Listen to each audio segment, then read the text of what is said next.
ng Office of the Soldier, October 16, 2016, October 6, 2016, nakilala ng Office of the Solicitor General ang papel ng Rodriguez Estate. Yun yung sa batas na nakasaad doon, nakikilala nila ang papel ng Rodriguez Estate doon sa batas na Office of the Soldier. Kasi pag i-investigahan ka ng Office of the Soldier, ang dokumento, ang Office of the Soldier ay siya naman magre-rekomenda sa Supreme Court na mawagkaroon ng wari at mawawalan ng visa ang titulo. Kasi yung occupancy ninyo, napakatibay po yun. Ito, ari po yung desisyon ng occupancy ng ipinaglalaban namin ng mga tao ko. Kasi sinubok namin kung gaano katibay ang occupancy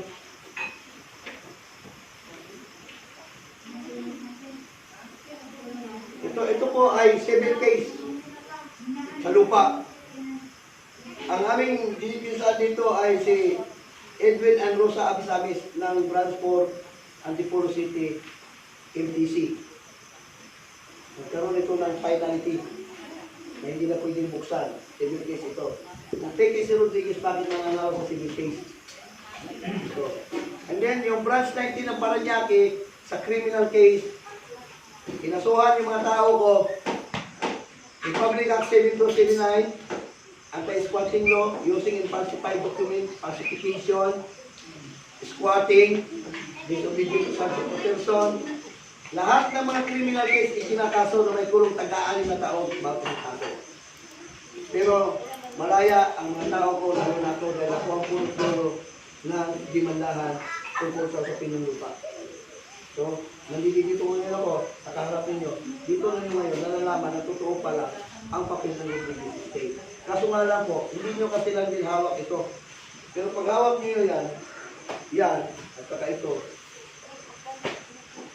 kung magtiingat kayo, hindi pa sinuk yan.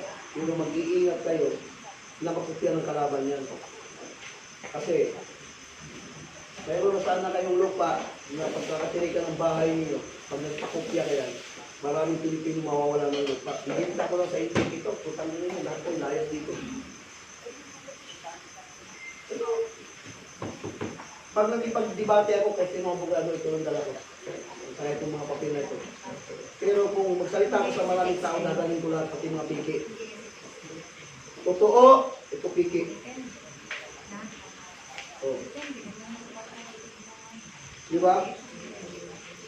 Ngayon, tanong. Yung COO ninyo, mayroon ba kayong attachment? Oo, kaya tinatanong ko.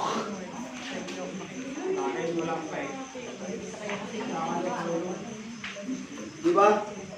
Yung COO ninyo, walang attachment. Kailangan may attachment nyo para maging matibay kayo.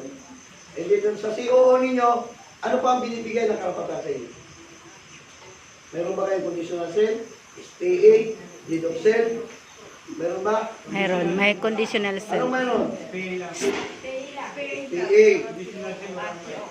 Okay. Wala pa. SPA lang. Ibig sabihin nun, pag ikaw may SPA, bantayan mo yan.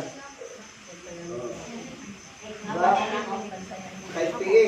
Ngayon, doon sa COO mo, and then, pag ikaw natigo, kinuha ka ni Lord, di ba may anak ka? Ako nga pala din ang anak. Oo. Di yung apo mo. Pag tayo lahat yan, mapupunta din yan sa eredira ng angkan mo. Kasi pag sinabi mo yung COO mo, if-al, yung apelido mo, kasama na sila doon. Pero, bago ka naman siguro matigok eh.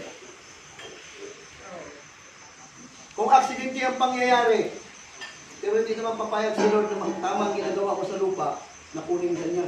Magbibigay muna ng abiso yan. Pag natulog ka bukas, kukunin na kita. Kung mag-isip-isip na ngayon. Gawaan ng ano? May rehabilit. Oo. Gawaan ng ano yan? Di ba? Well testament. Pero ako, hindi ako kukunin ni Lord. Ako hindi ako kukunin ni Lord. Bakit? Ilang aksidente na ako sa motor kaya nakatayo pa rin ako. Oh, ito. Bago na naman yan. Bago na naman yan. Oh. Bakit binigyan ako pagsubok? Ayun, tinulungan ko yung mga tao. Hindi niya ako kinukuha. Kasi wala akong manok pang sabong para ilista ni San Pedro. Lagot ko kay San Pedro. Di ba? Kasi ang lupa may sumpa. Ginamit ko para sa tao. Ganon din si Mr. Rodriguez. Tinulungan ng mga tao kasi ang lupa may sumpa. Nakuha niyo ba yung ibig ko sabihin? Ang tatay lang pala Ha? Para malaman niyo kung ano ang lupa. Sa lupa ni Mr. Rodriguez, nagdala-dala na binigyan ng Panginoon. Ito, oh. Opo, matagal na namin alam yan, sir. Na may ang lupa. Yan. Kaya Yan ang sumpa. Nung pinakawakan ni Boss. Oh. Di ba? Dito, na pinapadala sa Supreme Court, sa lahat ng departamento, kailangan magkaroon kayo ng kopya. Baka pag nagkaroon kayo ng kopya niyan, bigyan mo kayo ng kopya niyan.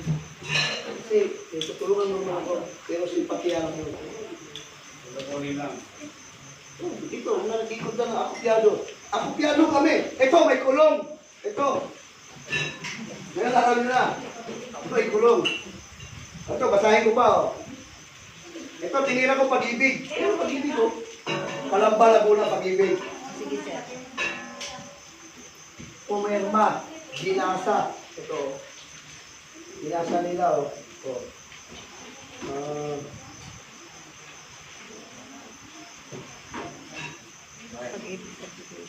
Basahin ko, ha. Para maintindihan ninyo, ha. Supreme Court, final judge on record. 1. The promulgated decision of executive order on December 28, 1996, certified true copy of February 28, 2003. The final 4 immediate executory order of the decision on April 54, 1997. The complete record of this final immediate executive order of this decision is finally furnished to the lower court on March 1998. All concerned of illegal sales, illegal na pagbibinta, and land grabbers, and illegal occupant, and fictitious land title could be arrested. Kulong. Oh, case number 85, 11, and 86. Dan, basahin mo muna to. Ito, basahin mo muna. Kaya hindi naman magpupunta yung lupa pinag-usapan dito. Civil case. Ngayon, para maging criminal case, para madali. Puta, nagharanihan si Kapitan. Nagtala na sa katutak, ginibang bahay mo, walang court order. Ha? Kapitan, hindi ba yung mga video ka lang? Kanala ka ng bahay ko, 5 milyon. With damages. Patay si Kapitan. Ang sinabi niya, demolish. Pag sinabing demolish, yung bahay itumba. Demolish ang sabi, hindi naman pinalayas kay. Demolish ko lang, pero andyan pa rin ako, hindi ako aalis. Kasi sinabi, instructor, hindi demolish. Hindi naman sinasabi, batas na palayasin kayo. Demolish lang. Ngayon, picture. Ikaw wala ka ng tibo. Kahit ka niya ng kaso. Si Kapitan nakaupo. Tirahin mo na yung ombudsman. Tirahin mo sa DILG. Plus may media pa. Okay? Then sumunod ka kay Tatay Bigo. Giniba ko ang bahay ko. Isa po akong mahirap. May dokumento po ko sa lupa. Ang pagbumayaran ng Rodriguez Estate. Hindi po ako pinapagyan ni Mayora, ni Kapitan. Giniba po nila ang bahay. Ang lupa ko ay gininta nila. So, fencing law, land grabbing, criminal, pagnanakaw. Ikaw, sarap ng upo mo, nakaganyan ka doon. Pag kuyakoy ka, cashier ang ubot mo. Sunod, ang dumating, posas ka. Oh. Ngayon, ang pagsisisi hindi na una, palagi nahuli. Diba? So, naintindihan nyo na paliwanag ko. Bakit doon sa COO? Pero yung iba hindi interesado, bahala sila sa buhay nila. Huwag nyo na ipasok sa YouTube yan. I-ano ko yan. I-gigilit ko yan. Hindi sa amin yan. Hindi na makakalabas ng YouTube yan. Diba? Sarili natin yan. May sarili kami. Ito ang sinabi ko, siguro mga isang oras na tumahigit. Higit lang. Pero pag ako nagsalita, maiintindihan nyo. Ngayon, tanong! Yun ang gusto ko magtanong kayo sa akin. Ano kayo? Paano yun sir kung mayroong kaso na i-take bakit? Tapos dinimolish pa yung bahay. Okay. Ejectment to vacate. Nagsalpo ka na ba kayo sa korte? Hindi. May protocol na, desisyon na. May desisyon na ng Court of Appeals. Dinimolish na. Okay, may Court of Appeals. Mayroon ba tayong Supreme Court? Aapila ka pa. Mayroon ba yung sasandigan natin ng bayan? Aapila ka pa. Mayroon ba tayong Office of the Soldier? Sumulat ka kay Tatay Digong, bias ito. Oh, Marami pa. marami ka pa pagsusumbungan sa kagagawa ng pagnanakaw nila. Ang sunod ng pagsusumbong na may sumpa, Sa langit. Ayos. tirin ka ng kanila. Anong pangalan mo? Si Pulano. Ano ka, ha? Oh, di. Kalma! High-tech ang kalma. Naka-USB, touchscreen, computerized. Naglakad si mama, ginalin, bang! Patay. Yun ang pangkarma. Ang karma dati, sinusulat, inuhulog sa Philippine Mail. Ang tagal dumating, pero ngayon, ang karma, ang bilis. Oh, see? Touchscreen. Magpadala ka dati na sulat, sinusulat mo pa, dinidilaan mo pa, pare padala. Pero ngayon, pare, nandito ako sa ano, pare, nasa ka. Hello? High-tech. Ganon din ang karma ngayon, high-tech. Kuha nyo? Kuha nyo? Kaya ganun po tayo. Kasi pag ako nagsasalita, maniwala kayo sa akin, hindi ako kuntito na ganyan lang ang nakikinig sa akin. Dahil bawat salita ko mahalaga. Dahil marami yung tao natutunan at maraming naligtas doon sa mga sinasabi ko. Ngayon, may dokumento ka. Alam na namin. Alam na namin yan. Sige nga, alam mo nga. Pagkamalang mo sa akin. Oh. Kasi yung pride ng tao, mataas. Hindi tayo sumsitin. Di ba? Pero yung kalukuhan, yung mga ginagawa, ikaw nga, hindi mo kaya ipagtanggol ang sarili mo. Abogado nga, hindi mo kaya ipagtanggol ang sarili mo. Naghahanap ka pa ng kakampi. Oh. Di ba? Kaya hindi natin ipagmamalaki na may mga papel tayo, may mga ganun tayo. Kasi itong mga papel to, akin lang yan, hindi ko pinibitawan yan. Hindi ako lalaban sa'yo, hindi ako ipaghanap, hindi ako kumplito. Kumplito ako sa plano, lahat. Kumplito ako. Kasi, importante yan sa tao. Oh.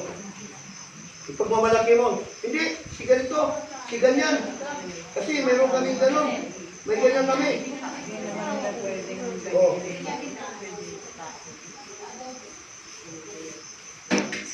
Diba?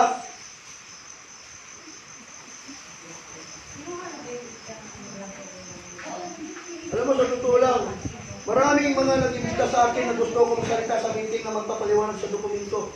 Nabubulat sila. Yung tinulungan ko ngayon at taga McKinley. McKinley ha, Fort Bonifacio McKinley yung tinulungan ko. Sinusukat nila yung kakayaan ko, hindi sila maniniwala na gano'n katindi ang utak ko pagdating sa akin ng lupa. Totoo po yun. Pero nung nagsalita na ko sa harapan nila, binasa ko yung mata na sinasabi ko. Nabubulat sila. Ang hirap para sundan yan. Dahil hindi namin maintindihan. Hindi talaga nyo maintindihan dahil hindi nyo namahawak ang totoo eh. Kaya yan ang ibig ko sabihin.